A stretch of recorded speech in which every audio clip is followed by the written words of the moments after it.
Olá pessoal, vamos para o segundo bloco da aula de poderes administrativos. No primeiro bloco vimos conceito, fundamento, desses poderes administrativos.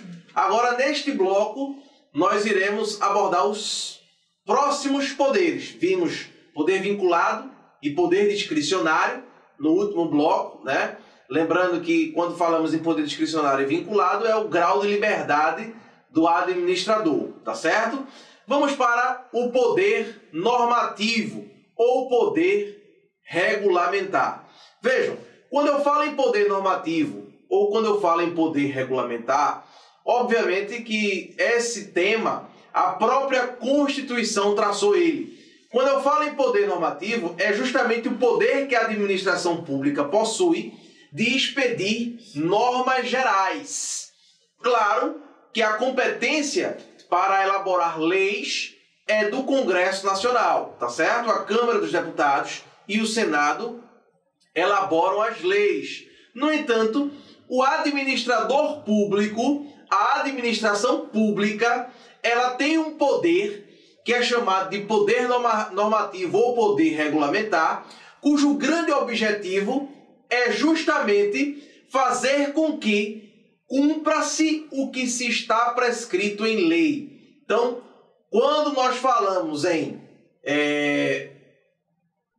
poder normativo ou poder regulamentar, nós estamos dizendo que a administração pública ela pode expedir normas gerais.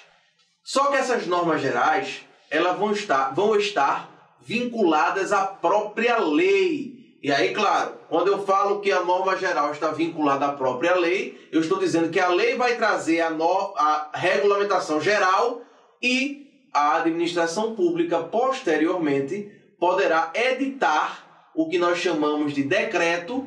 O presidente da República, por exemplo, pode editar um decreto para esclarecer o que a legislação trouxe, tá certo? Então, muito cuidado com isso. O que é importante a gente compreender é o seguinte: quando eu falo em poder normativo e poder regulamentar, eu não estou dizendo que dá à administração pública a possibilidade de criar leis. Não, porque se assim, não haveria necessidade do princípio da legalidade. Veja que o princípio da legalidade é que a administração pública só pode agir de acordo com a lei. Olha, se a própria administração pública faz a lei, então não tem sentido o princípio da legalidade. O objetivo não é esse. O objetivo é dar a possibilidade da administração pública ela melhorar, acrescentar, esclarecer algo que a lei traga, tá bom? Então são hipóteses muito específicas para que atinja-se o objetivo principal do poder normativo ou poder regulamentar, que é buscar a fiel execução da lei. Tá bom, gente? E aí vem o artigo 84, inciso 4 da Constituição Federal, que diz o seguinte. Olha aí o que diz o artigo 84. Compete privativamente ao presidente da República, inciso 4, sancionar, promulgar e fazer publicar as leis, bem como expedir decretos e regulamentos para sua fiel execução. Esses aí são chamados decretos ou regulamentos executivos, tá certo? Que por um princípio da simetria aplica-se aí a todos os chefes do poder executivo, tá bom? Então observem que quando eu falo em decreto ou regulamento, na verdade o regulamento ele é instrumentalizado pelo decreto. O decreto é justamente o instrumento, tá certo? O nome da lei vai ser decreto. O nome da lei em sentido amplo, tá bom? Vai ser decreto. E o objetivo desse decreto vai ser regulamentar. Vai ser trazer mais especificidades para o caso concreto, tá bom? Vamos só dar um exemplo. Tem uma lei que é a chamada Lei do Pregão Eletrônico, que é a lei número 10.520 de 2002. Essa lei do pregão eletrônico, ela traz uma certa generalização em relação à possibilidade desse pregão. Ela serve justamente para a aquisição de bens e serviços comuns. ela fala em bens e serviços comuns, mas não diz o que são os bens ou serviços comuns. Ela não traz o conceito de bens e serviços comuns, tá certo? E aí a lei não diz. Aliás, até diz, mas também não diz o outro ponto, que seria os bens usuais do mercado. Ela traz um conceito geral sem especificar. E aí o presidente da República ele pode, por meio aí de decreto, especificar isso, tá bom? E ele de fato especificou. Foi o decreto 3.555, que traz a lista dos chamados bens e serviços comuns. Tá bom, gente? Então, para que serve o decreto regulamentar? Para que ele serve? Para uma situação específica. Serve para que a lei seja fielmente cumprida, para que ela seja de fato cumprida. Caso haja necessidade de complementação dessa lei, de uma regulamentação, tá bom? Para isso é que serve os decretos regulamentares. Temos outro exemplo também em relação ao tráfico ilícito de entorpecentes. O que é os entorpecentes? Ou quais são os entorpecentes? Quais são as substâncias entorpecentes? Estamos diante, a professora do direito penal, ele pode aí melhorar o assunto, né? Melhor do que eu, obviamente, mas dizer aí justamente o seguinte: é a chamada lei penal em branco. Então, quando a lei penal ela não coloca aí as especificidades, obviamente que alguém vai ter que especificar o que é entorpecente. E aí, claro, existe um decreto para dizer quais são as chamadas substâncias entorpecentes. Tá bom?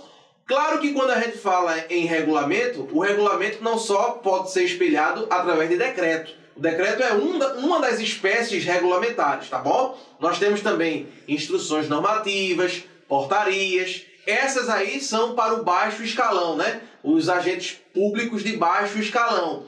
O de alto escalão, o presidente da República, é o decreto, né? O decreto é de competência privativa do presidente da República.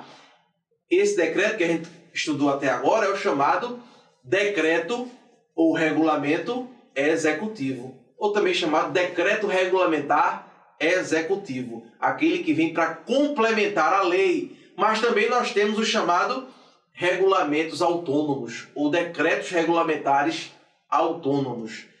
Havia uma grande discussão no que se refere a isso, mas ele está prescrito na própria Constituição Federal, e o Supremo Tribunal Federal espancou essa divergência aplicando o que diz a Constituição.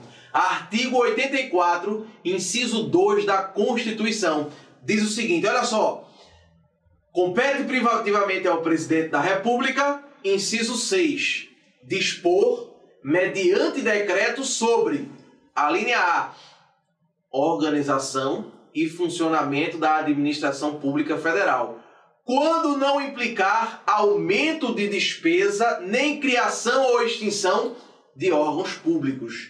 E a linha B, extinção de funções ou cargos públicos quando vagos. Então vejam, existem duas hipóteses em que é possível a expedição do chamado decreto regulamentar autônomo. Por que ele é chamado de autônomo? Porque ele não vai regulamentar lei alguma.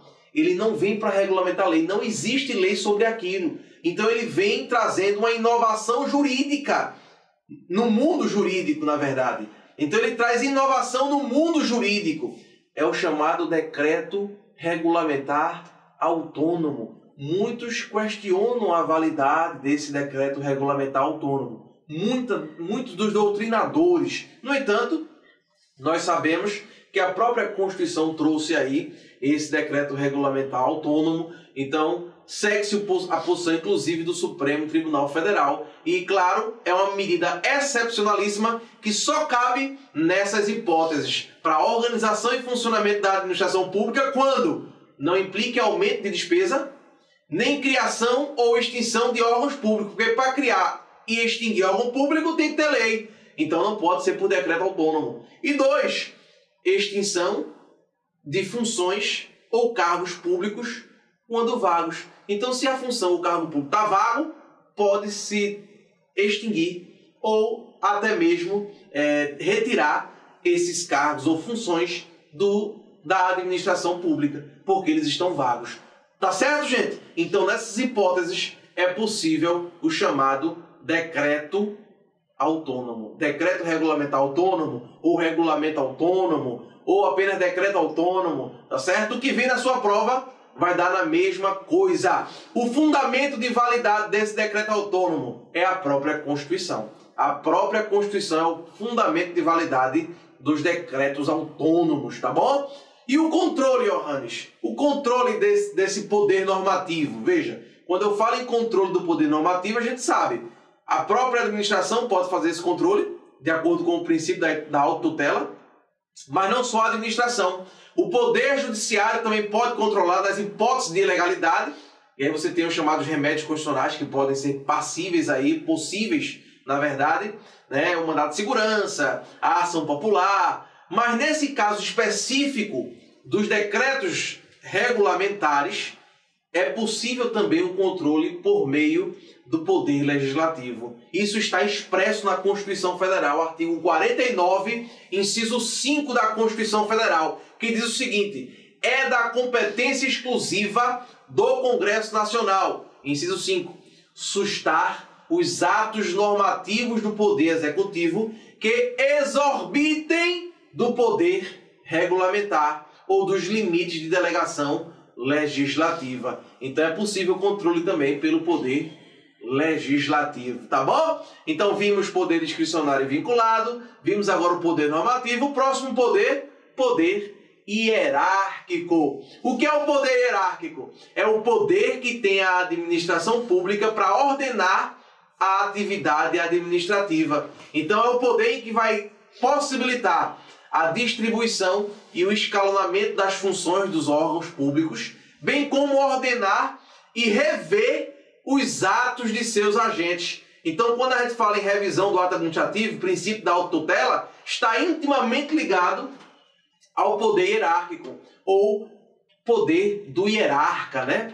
Vejam, algumas observações devem ser traçadas em relação ao poder hierárquico. O primeiro é que José dos Santos Carvalho Filho, ele refuta, ele não gosta da ideia de chamar de poder hierárquico. Ele prefere chamar de hierarquia. A hierarquia para ele seria o escalonamento no plano vertical dos órgãos e dos agentes. E de fato existe esse escalonamento vertical, né? De fato a hierarquia é justamente isso, tá bom? E Maria Silva Zanella de Pietro também não gosta da expressão, diz que na verdade deveria se chamar poderes decorrentes da hierarquia, tá bom, gente? Então observem que quanto ao poder hierárquico, é interessante a gente compreender que esse poder hierárquico é o poder que dá a estruturação interna da atividade pública, tá bom? Não existe manifestação de hierarquia externa. A manifestação de hierarquia é dentro do próprio ente, tá bom? Os órgãos que compõem esse ente, existe hierarquia, mas em um outro ente diferente não existe hierarquia, existe subordinação, se for o caso de administração pública indireta. Vamos dar um exemplo. A União, que é um ente da administração pública direta, vai criar por meio de lei uma autarquia. Aí houve a chamada descentralização. Quando há descentralização, não existe hierarquia entre a autarquia criada e a União. Não é caso de hierarquia, é caso aí de vinculação, tá certo? E não de subordinação. Quando eu falo em hierarquia, eu falo em subordinação. Não tem subordinação aqui. Aqui é caso típico de vinculação, tá certo? Então, quando se cria a administração pública indireta, é caso de vinculação. Existe ali um controle, existe uma tutela, não existe subordinação, não existe hierarquia. Um exemplo clássico de hierarquia, né, ou de poder hierárquico, vamos dar um exemplo. Um tenente do exército, por um exemplo, determina que o soldado realize a limpeza de um equipamento bélico. Ele tem que cumprir? Sim, e vai ter que cumprir por quê? Porque existe hierarquia, existe um escalonamento em que se tem quem mande e quem obedece. Isso é hierarquia. O poder hierárquico autoriza o tenente a dar a ordem, tá certo? Mas não só isso, ele fiscaliza. E caso o soldado descumpra, ele pode aplicar a devida sanção. Tá bom? Então, quando eu falo em hierarquia, é bom que vocês compreendam. Dentro de uma estrutura hierarquizada, nós temos vários poderes e deveres. Dentro de uma estrutura hierarquizada, temos vários. É o dever de fiscalizar, é o dever de obedecer às ordens dadas pelos superiores, de controle, é o dever de instaurar processos, de investigar infrações e, sobretudo, da possibilidade de delegar e até mesmo avocar competência. O que seria delegar e avocar competência? Aí a gente tem que observar a lei do processo administrativo disciplinar. A lei 9.784 estabelece em seus artigos 11 e 12 justamente essas hipóteses. O artigo 11 da lei do PAD diz o seguinte: a competência ela é irrenunciável e se exerce pelos órgãos administrativos a que foi atribuída como própria, salvo os casos de delegação e avocação legalmente admitidas. O que é delegação? Delegar significa conceder o exercício daquela atividade para um outro órgão de mesma hierarquia ou para um órgão de hierarquia inferior, desde que essa competência não seja exclusiva. E o que é a avocação? É o contrário. A avocação é aquela tomada temporária de competência legalmente atribuída a um agente subordinado por outro agente de hierarquia superior. Então isso é a chamada avocação. Enquanto a delegação é você ter a competência e dar para um órgão de mesma hierarquia ou inferior, a avocação não. É você pegar de volta a competência que lhe era atribuída originariamente. Tá certo, gente? Então, isso é o que nós dizemos delegação e avocação. Nesse tema, existe uma súmula do Supremo Tribunal Federal, que é a súmula número 510 do STF, que diz que, praticado o ato por autoridade, no exercício de competência delegada, contra ela cabe o mandado de segurança ou medida judicial. Então, caso o ato seja praticado pelo delegatário, o delegatário é quem vai responder, tá certo? Por eventual ação judicial. No entanto, a própria lei do PAD diz que em algumas hipóteses não pode haver delegação. Artigo 13 da lei do PAD diz assim, olha, não podem ser objeto de delegação a edição de atos de caráter normativo, a decisão de recursos administrativos e as matérias de competência exclusiva do órgão ou autoridade. Vamos dar uma regrinha para vocês compreenderem, decorarem isso. Ora, quando você bate em si mesmo, ou bate ou tomba em algum lugar, pode ser que surja um edemazinho. Esse edemazinho você não pode dar para ninguém. São as hipóteses em que você não pode delegar. As hipóteses de edema. Edema, o E, significa edição de atos de caráter normativo. Claro, se for caráter de ato normativo, não pode delegar. 2. O D. DE, né? Edema. O DE. Decisão de recurso administrativo. Decisão de recurso administrativo não se pode delegar, meus amigos e minhas amigas. Não pode. Para decidir um recurso administrativo tem que ser a autoridade legalmente competente. Então não pode haver delegação. E para finalizar, o MA, matérias de competência exclusiva do órgão. Se a matéria de competência exclusiva, não vai poder haver delegação. Tá bom? Existem, obviamente, alguns poderes que decorrem da própria hierarquia, tá certo? E nós vimos aí exaustivamente que é a questão de editar os atos normativos, de dar ordens, de fiscalizar, nós vimos tudo isso, né? Delegar e avocar competências e até mesmo aplicar sanções disciplinares.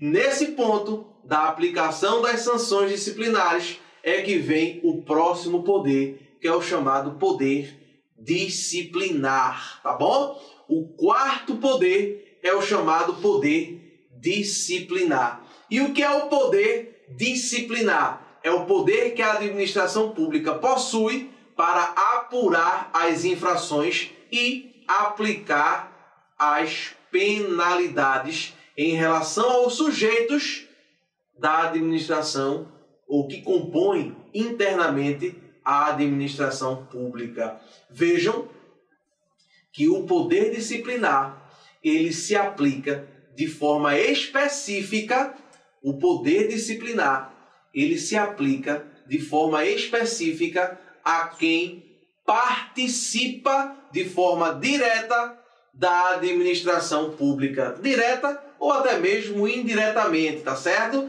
Então, o poder disciplinar, ele consiste em um sistema punitivo e, por isso mesmo, não pode ser confundido com o sistema punitivo do direito penal, porque esse sistema punitivo é específico da administração pública. Vamos dar um exemplo. O chefe de uma repartição que percebe um subordinado descumprindo de forma renitente por vários dias o horário de chegada e de saída para o trabalho. Veja, nesse caso, ele poderá punir o infrator. Essa possibilidade de punição do infrator, ele obviamente decorre do poder hierárquico que nós vimos e, consequentemente, especificamente, do poder disciplinar.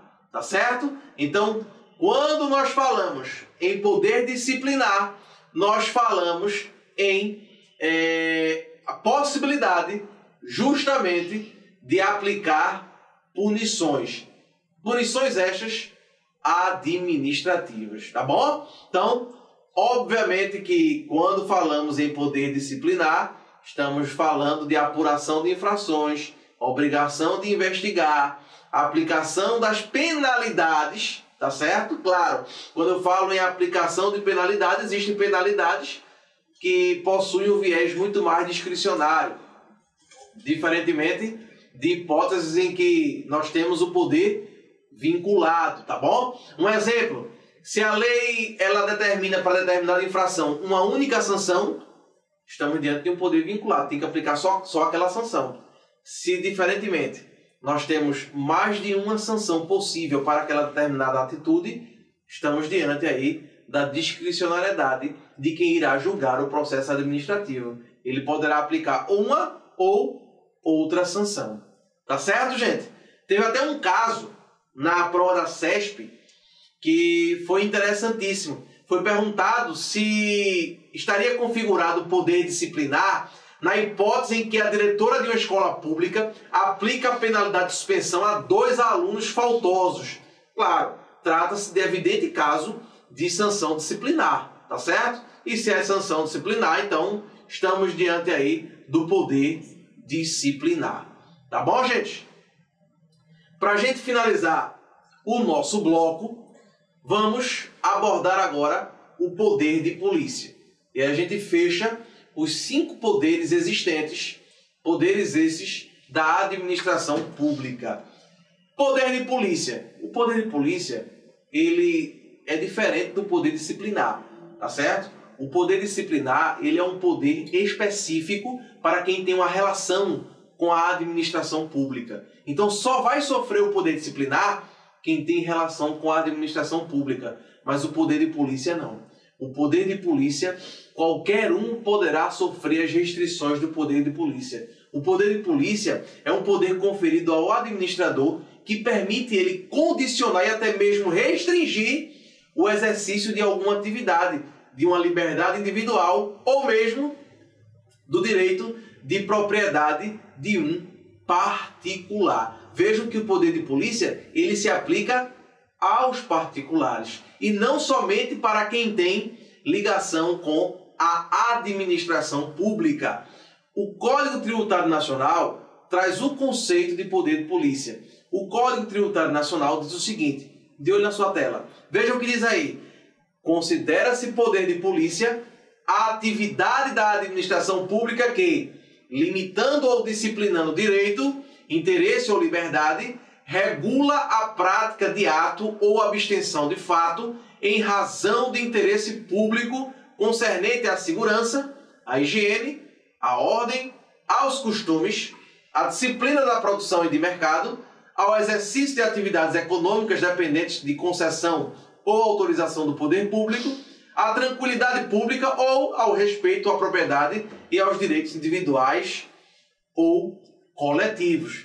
Esse é o conceito trazido pelo Código Tributário Nacional, mas eu prefiro o conceito dado por Fernanda Marinella. Fernanda Marinella traz um conceito interessantíssimo sobre poder de polícia, que diz o seguinte: é a atividade da administração pública que se expressa por meio de atos normativos ou concretos com fundamento na supremacia geral e, na forma da lei, de condicionar a liberdade e propriedade dos indivíduos mediante ações fiscalizadoras, preventivas e repressivas, impondo aos administrados comportamentos compatíveis com os interesses sociais sedimentados no sistema normativo. Então, para Fernanda Marinella, nós temos a possibilidade do poder de polícia estar espelhado em três hipóteses, três situações. Nós temos da possibilidade do poder de polícia ser preventivo, né? Quando trata de disposições genéricas e até mesmo abstratas, como portarias e regulamentos, justamente naquele poder regulamentar. Quando vimos poder regulamentar, é possível que dentro do poder regulamentar haja uma limitação em relação ao direito ou uma limitação em relação à propriedade. E está dentro do poder regulamentar, tá bom? Então, nessa hipótese aí, de dentro do poder regulamentar, é possível a prevenção, ok? Mas não só isso, é possível que o poder de polícia se espelhe num sistema repressivo.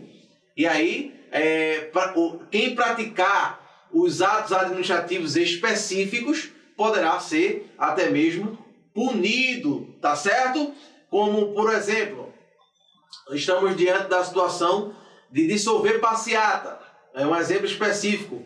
Então, dissolver a passeata, quando falo em dissolver passeata, eu falo justamente na possibilidade que a administração pública tem de impedir o exercício da liberdade de reunião. Então, aí nós estamos diante, claro, de uma possibilidade que o poder de polícia tem de repressão. E, por último, a de fiscalização, tá bom? Quando nós temos, um exemplo, a vistoria de veículos, fiscalização de pesos e medidas, estamos diante da possibilidade fiscalizatória do poder de polícia. Tá bom, gente? Um exemplo clássico de poder de polícia. Um bombeiro, o corpo de bombeiros, por exemplo, quando interdita um bar por falta de condições adequadas para a evacuação em caso de incêndio, estamos, claro, diante de um chamado poder de polícia. Está limitando a liberdade, está limitando, inclusive, a propriedade, tá certo? Embora o proprietário do bar tenha direito ao bem, seja o proprietário, está havendo a limitação. Isso é o chamado poder de polícia. Não confunda o poder de polícia com o poder disciplinar. Não se pode confundir. Enquanto o poder disciplinar ele se fundamenta na relação específica de um grupo que está ligado à administração pública por um laço, é um servidor público, tem contrato com a administração pública. Então veja que o poder disciplinar vai incidir justamente com aqueles que têm uma relação com a administração pública, diferentemente do poder de polícia. O poder de polícia baseia-se na autoridade geral do Estado. Por isso alcança a coletividade como um todo, não só aqueles que têm uma relação, um vínculo com a administração pública, tá certo? Então, muito cuidado com isso. Outro cuidado específico do poder de polícia é a diferença existente entre polícia administrativa, que é de fato o que cumpre o poder de polícia, com a polícia judiciária. Quando eu falo em polícia judiciária, é aquela polícia que investiga crimes, tá certo? A polícia civil, por exemplo. Não. O que nós estamos tratando aqui é a chamada polícia administrativa. Tá bom, gente? Existem alguns atributos do chamado poder de polícia. Quais são os atributos do poder de polícia? A discricionariedade, a autoexecutoriedade e a coercibilidade. Então são 3 atributos do poder de polícia. Primeiro atributo do poder de polícia é a discricionariedade. Como regra, o poder de polícia ele é discricionário, mas nem sempre será discricionário, porque também pode se manifestar por atos vinculados, como por exemplo a licença para construir que nós vimos, que é um ato específico vinculado, tá bom? Então digamos que a lei estabelece requisitos objetivos para a concessão de licença. Uma vez cumpridos esses requisitos, o particular vai ter direito à concessão da licença, tá bom, gente? Então aí nesse caso vai ser um ato vinculado, mas em regra o poder de polícia ele se manifesta como um ato discricionário. Temos também a autoexecutoriedade, que é justamente a possibilidade de a administração pública ela executar suas próprias decisões sem interferência do poder judiciário. Isso faz parte do poder de polícia. Não precisa pedir autorização ao poder judiciário para exercer o poder de polícia. E por fim, a coercibilidade, que é justamente a de obrigar um particular sem que ele tenha a manifestação de vontade nesse sentido. Então independe da vontade do administrado. O poder de polícia, para se concretizar, independe da vontade do administrado. Tá bom? Então vamos dar um exemplo. Uma multa, por exemplo, que se chegue na casa de alguém, a multa. Quando estamos falando na multa, houve a infração a uma regra de trânsito. Vejam, a administração pública ela não precisa pedir ou requerer o que nós chamamos aí de autorização ao Poder Judiciário para cobrar essa multa. Não precisa. Por isso que existem esses atributos da autoexecutoriedade e coercibilidade. Tá bom, gente? Então, é importantíssimo saber isso e também saber o seguinte: quanto ao poder de polícia, existe um tema específico que deve ser levado em consideração, que é o tema da delegação. É um tema importantíssimo que vocês devem saber, porque é possível a delegação do poder de polícia, mas o grande questionamento é se essa delegação pode ser dada a particulares. Porque o poder de polícia é um poder em que vai haver restrições ou limitações ao exercício de um direito ou da propriedade. Vamos dar um exemplo. Outro exemplo de poder de polícia. A pessoa quer construir, mas em determinado município, o plano diretor estabelece que as construções devem ser até 8 andares. Aí existe um claro exemplo de poder de polícia na hipótese regulamentar. Veja que a própria legislação municipal ela já regulamentou isso aí, tá certo? Para poder limitar o direito de propriedade, tá bom? Agora, quando se fala em delegação dos atos do poder de polícia, é porque foi julgado pelo Supremo Tribunal Federal uma ação direta de inconstitucionalidade que tratava justamente dos conselhos reguladores de profissão, tá certo? Se esses conselhos poderiam cobrar ou não as taxas referentes à profissão de seus associados. Nesse caso específico, por essa mesma razão, porque existe o exercício do poder de polícia em relação a esses conselhos, o Supremo definiu que eles são autarquias, com exceção da OAB. Eles são autarquias, tá bom? E aí, claro, várias decisões vêm sendo dadas pelos tribunais superiores, em especial pelo Superior Tribunal de Justiça e pelo Supremo Tribunal Federal. O STJ, inclusive, deu uma decisão em 2009, que era uma decisão que explica bastante essa possibilidade da delegação, sobretudo no que se refere à questão de trânsito, né? O ministro Mauro Campbell, ele, em sua decisão, ele disse que existe ciclos de polícia. E esses ciclos ou fases de polícia devem ser observados para fins de delegação. O primeiro ciclo do poder de polícia é aquele ciclo inicial, o ciclo legislativo, que que é o poder de legislar. Claro que quando a gente fala do poder regulamentar, o poder normativo, é possível estabelecer ali o poder de polícia na própria legislação. A fase seguinte é justamente a fase do consentimento, é o poder de consentimento. Corporifica a vontade do poder público. Depois, nós temos o poder de fiscalização e o poder de sanção. Então, são 4 ciclos referentes a esse tema. E eu vou colocar na tela a decisão para que a gente possa ler, para você melhor compreender isso aí. Veja aí na ementa: administrativo, poder de polícia, trânsito, sanção pecuniária aplicada por sociedade de economia mista, impossibilidade. Olha só. Ponto 3. As atividades que envolvem a consecução do poder de polícia devem ser sumariamente divididas em 4 grupos, a saber, legislação, consentimento, fiscalização e sanção. No âmbito da limitação do exercício da propriedade e da liberdade de trânsito, no trânsito, aliás, esses grupos ficam bem definidos. Olha só, o CTB estabelece normas genéricas e abstratas para a obtenção da Carteira Nacional de Habilitação, que é a legislação. A emissão da carteira corporifica a vontade do poder público, que é o consentimento. A administração instala equipamentos eletrônicos para verificar se há respeito à velocidade estabelecida em lei. Essa é a fiscalização. E também a administração sanciona aquele que não guarda observância ao Código Tributário Nacional. Essa é justamente a sanção. Somente os atos relativos ao consentimento e à fiscalização são delegáveis. Então, só o consentimento e fiscalização, de acordo com o STJ, são delegáveis, pois aqueles referentes à legislação e à sanção derivam do poder de coação do poder público. No que tange aos atos de sanção, o bom desenvolvimento por particulares estaria, inclusive, comprometido pela busca do lucro, a aplicação de multas para aumentar a arrecadação. Então vejam que a decisão do STJ é muito clara nesse sentido.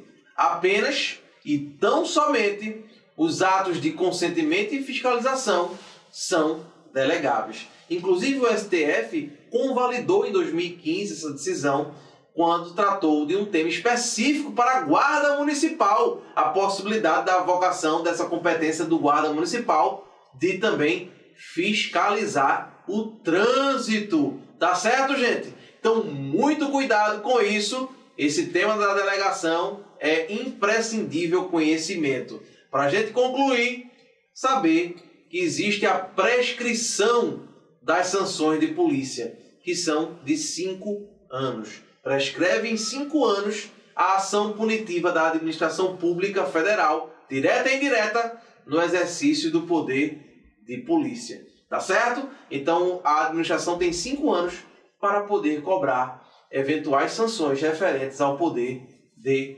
polícia. Finalizamos aqui o estudo sobre poderes administrativos. Próximo bloco, questões. Um forte abraço e eu espero vocês.